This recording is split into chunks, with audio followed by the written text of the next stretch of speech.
तो चलिए खबरों की शुरुआत करते हैं। उत्तर प्रदेश की सियासत में आज रामपुर में बड़ी हलचल देखने को मिली, जहां पर एसपी अध्यक्ष अखिलेश यादव आखिरकार 15 दिनों के बाद रामपुर पहुंचे और जेल से रिहा हुए वरिष्ठ सपा नेता आजम खान से मिलने पहुंचे। और वहीं जेल से छूटने के बाद दोनों की ये पहली मुलाकात थी। क्या ये मुलाकात दूरियां भरने में कामयाब होगी, इस पर सभी की नजरें टिकी हुई हैं। रिपोर्ट दिखाते हैं।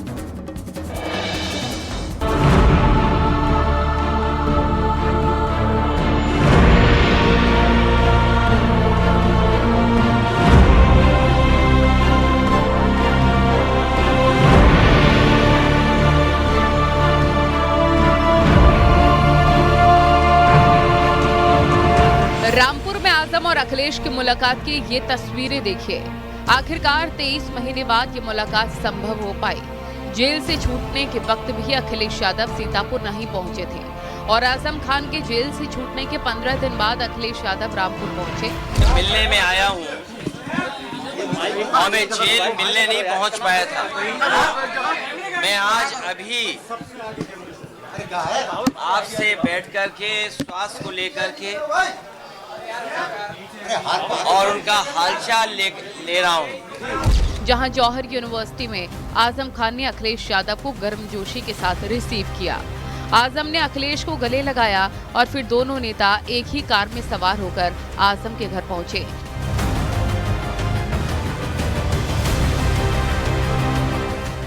और 1 घंटे से ज्यादा मुलाकात का दौर चला। मुलाकात के बाद बारी थी सियासी बयानबाजी की, जिसमें निशाने पर बीजेपी रही। आजम खान साहब पे सबसे ज्यादा केस लगे। कोई अगर दूसरा परिवार ऐसा हो जहां पर केस लगे, उनके ऊपर है गलत केस लगे। उनके पत्नी पर बेटा अब्दुल्ला और उनके परिवार के और जितने भी साथी रहे, उन सब पर इस सरकार ने झूठे मुकदमे लगाए हैं। और इतना तकलीफ परेशानी किसी को नहीं पहुंचाई गई होगी जितनी आजम खान साहब और उनके परिवार को पहुंचाई गई है। इस मौके पर आजम खान ने भी अपने दिल की बात साझा की। जब बोखली में सर दे दिया तो मूसल से क्या डरना था। वो तो पहले 27 महीने रहे थे, फिर 23 महीने रहे। पढ़ रहे थे तो इमरजेंसी में 2.25 साल रहे। उम्र गुजरी है इसी दश्त की सयाही में। तस्वीरें दूरियां कम करने का संदेश तो दे रही थी, लेकिन इन सब के बीच खास बात ये रही कि घर में सिर्फ अखिलेश और आजम ही गए। आजम की पत्नी तंजीन फातिमा और बेटे अब्दुल्ला नहीं मौजूद थे। बताते हैं कि मुलाकात से पहले आजम ने शर्त रखी थी कि केवल मैं अखिलेश से मिलूंगा, परिवार का कोई सदस्य नहीं मिलेगा।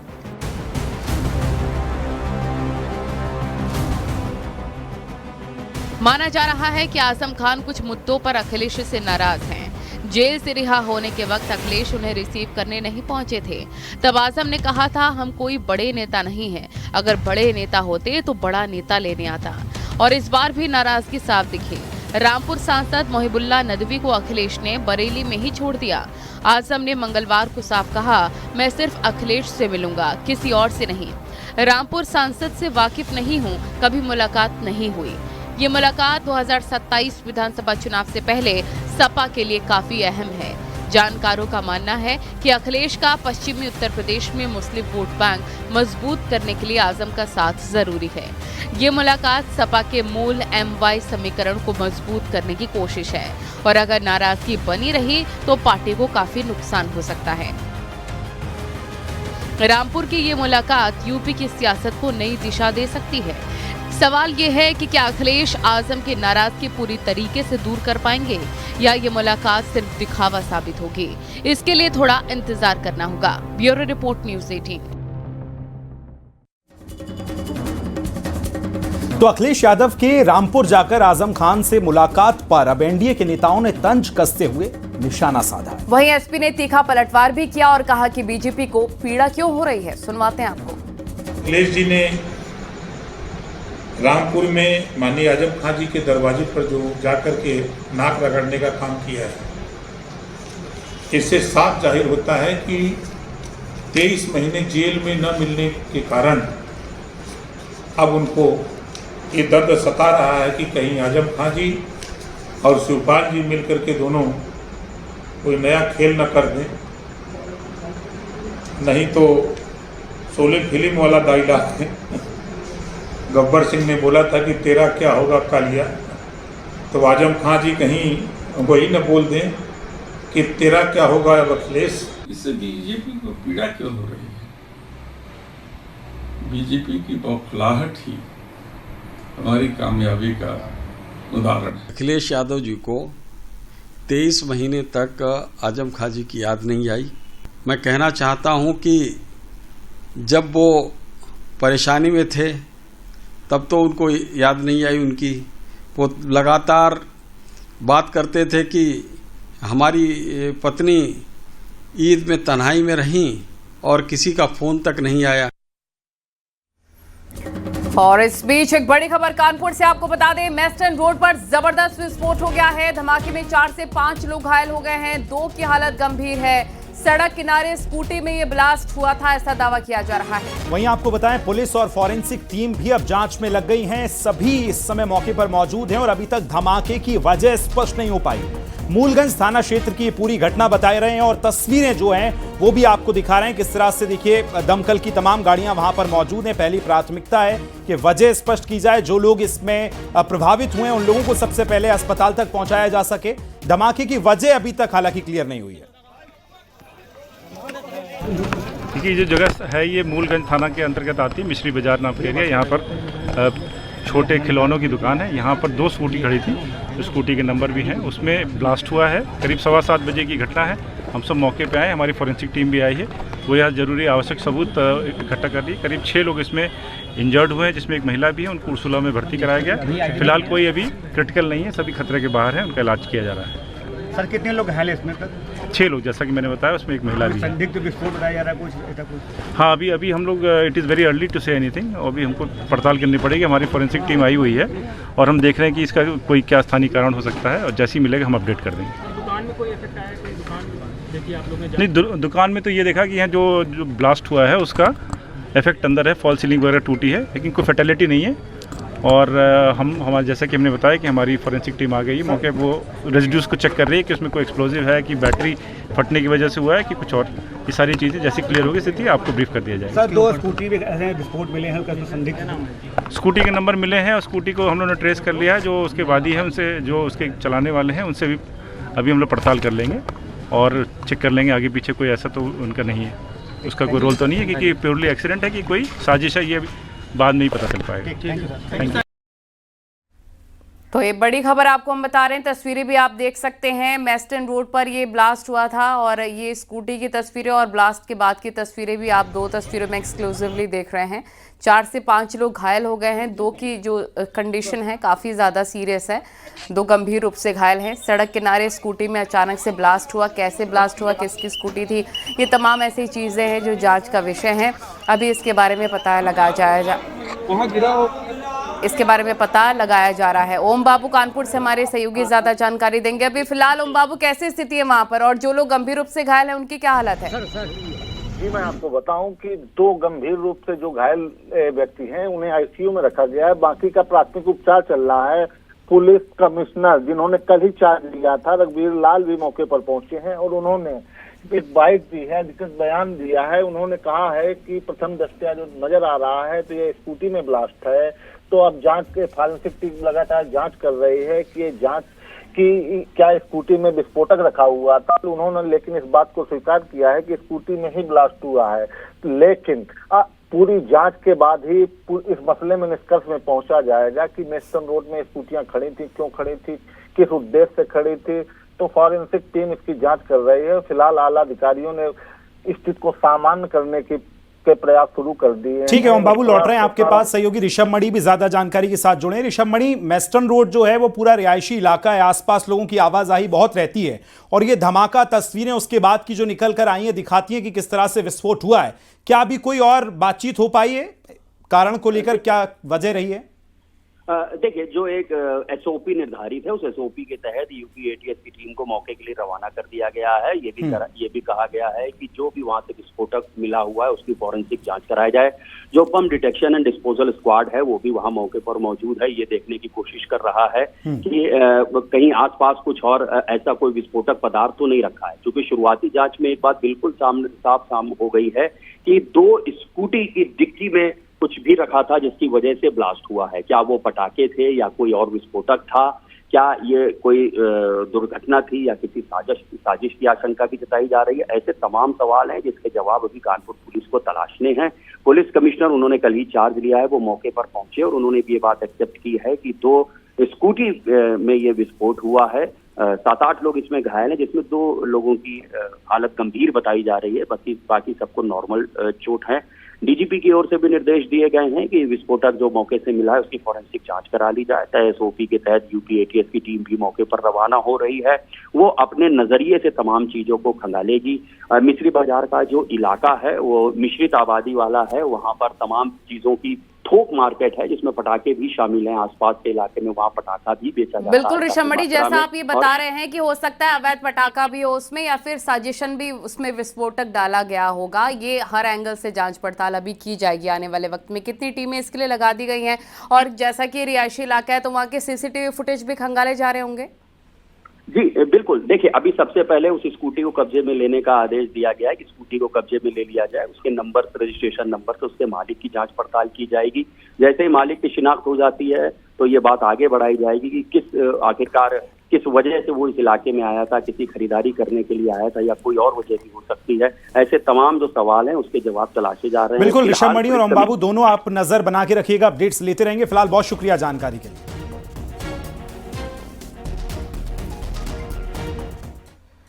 और चलिए आगे बढ़ेंगे, बात अयोध्या की कर लेते हैं, जहां अयोध्या धाम में आज ऐतिहासिक पल रहा है क्योंकि केंद्रीय वित्त मंत्री निर्मला सीतारमण और मुख्यमंत्री योगी आदित्यनाथ ने बृहस्पति कुंड का आज उद्घाटन किया है। उत्तर और दक्षिण भारत की संस्कृतियों का ये समावेशी प्रतीक एक भारत श्रेष्ठ भारत के संकल्प को मजबूत करेगा। इसी पर आपको हमारी ये रिपोर्ट दिखाते हैं।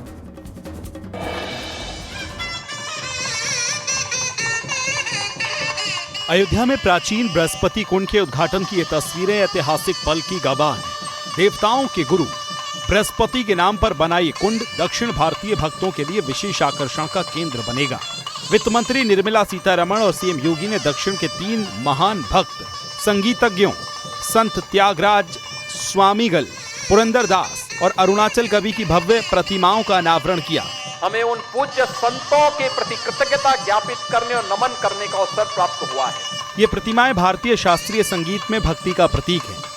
हर बृहस्पतिवार को यहाँ पर श्रद्धालु आकर के स्नान करता है और मार्गशीर्ष की शुक्ल पक्षमी की पंचमी को तो विशेष रूप से वहां पर एक आयोजन होता है।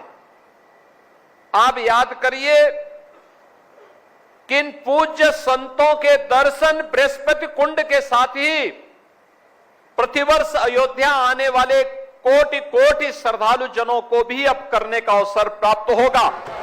ये उद्घाटन अयोध्या को वैश्विक धार्मिक पर्यटन का केंद्र बनाने की दिशा में मील का पत्थर है। दक्षिण भारतीय भक्तों के लिए रामनगरी और अब और समृद्ध होने जा रही है। सीएम योगी ने कहा कि ये कुंड पीएम मोदी के एक भारत श्रेष्ठ भारत संकल्प को सुदृढ़ करेगा। यह अवसर हमारे लिए देश के यशस्वी प्रधानमंत्री आदरणीय नरेंद्र मोदी जी के एक भारत श्रेष्ठ भारत के अभियान को आगे बढ़ाने का एक महत्वपूर्ण अभियान है। इससे पहले सीएम योगी ने हनुमानगढ़ी मंदिर में दर्शन पूजन किया और भगवान राम के दर पर भी मत्था टेका। फिलहाल अयोध्या का यह नया अध्याय भक्ति और एकता का संदेश दे रहा है। Bureau report, news 18।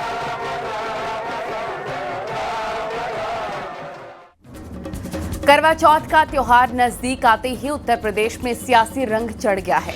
मुजफ्फरनगर और मेरठ में हिंदू संगठनों ने मेहंदी पर धर्म का ठप्पा लगा दिया और वहीं चेतावनी भी दी जा रही है कि गैर समुदाय के कलाकारों से मेहंदी ना लगवाएं और साथ ही अगर कोई दूसरे धर्म का ऐसा करता मिलता है तो भी उसका लाठियों से इलाज किया जाए।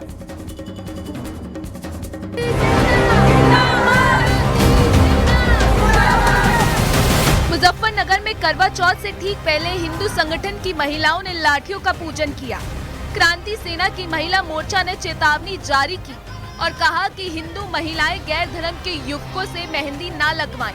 अगर ऐसा पाया गया तो हिंदू संगठन की महिलाएं लठ से इलाज करेंगी।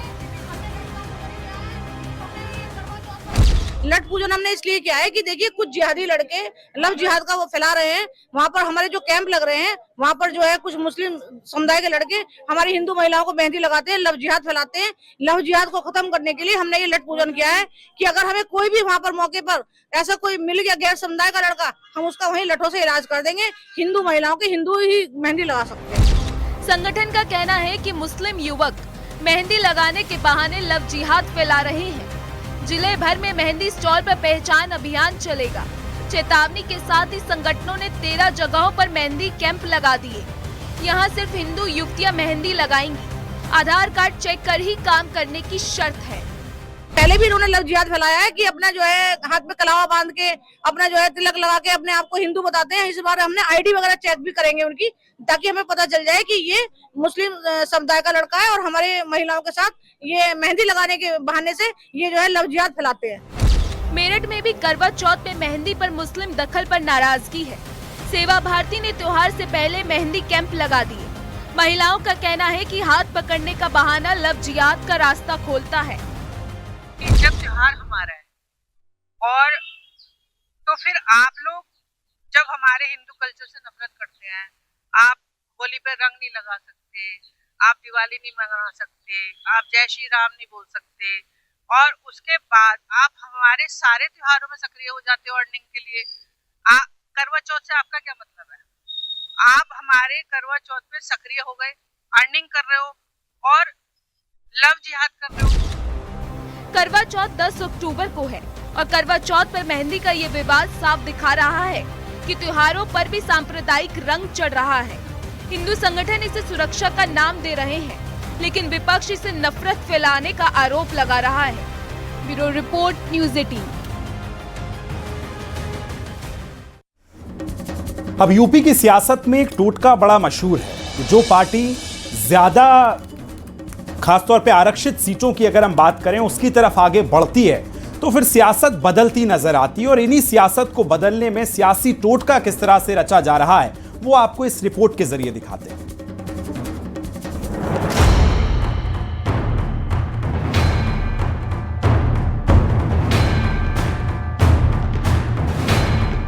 यूपी की 86 आरक्षित सीटें, जिसमें 84 अनुसूचित जाति और 2 अनुसूचित जनजाति के लिए ये सीटें सत्ता का रास्ता बनाती है। बीजेपी ने इन पर कब्जा जमाने के लिए कमर कस ली है। पार्टी ने 1.5 लाख से ज्यादा कार्यकर्ताओं को बूथ स्तर पर तैनात करने की योजना बनाई है। साथ ही 1580 प्रवासियों को दलित बहुल इलाकों में भेजा जा रहा है। यूपी में टोटका कहता है सुरक्षित सीटें सत्ता की सीढ़ी है। आंकड़ों पर गौर करें तो 2007 में बीएसपी की सरकार में 61 आरक्षित सीटों पर जीत। 2012 में एसपी की सरकार 58 आरक्षित सीटों पर जीत। 2017 में बीजेपी की सरकार 17 आरक्षित सीटों पर जीत। 2022 में बीजेपी की सरकार में 65 आरक्षित सीटों पर जीत मिली। 2027 के चुनाव में भारतीय जनता पार्टी 2017 का रिकॉर्ड तोड़ने की व्यूहरचना बना रही है। हर एक बूथ पर काम हो रहा है और प्रत्येक विधानसभा में कार्यकर्ताओं की टोली अभी मतदाताओं के पुनरीक्षण में लगी है।